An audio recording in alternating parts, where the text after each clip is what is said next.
टिफिनसाठी बनवूया मस्त अशी फ्लॉवर बटाट्याची चमचमीत भाजी. फ्लॉवर कसा उग्र लागतो की नाही खाण्यासाठी, तर त्यासाठी मी पाण्यामध्ये हळद आणि मीठ घालून फ्लॉवर थोडा वेळ वाफवून घेतला. एक कढई घेतली, त्यामध्ये तेल घातलं, जिरे घातले, मोहरी घातली आणि कापलेला कांदा घातला.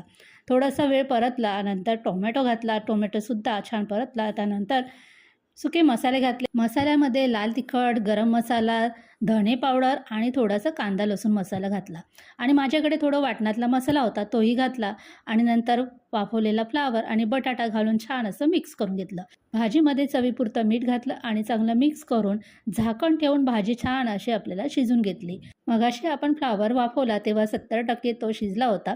फ्लावर आणि बटाटा परत एकदा चांगला शिजून घेतला आणि मस्त अशी कोथिंबीर हिरवीगार घालून घेतली. परत एकदा छान असं मिक्स करून घेतलं आणि इथे आपली चमचमीत अशी फ्लॉवर बटाट्याची भाजी टिफिनसाठी तयार झाली.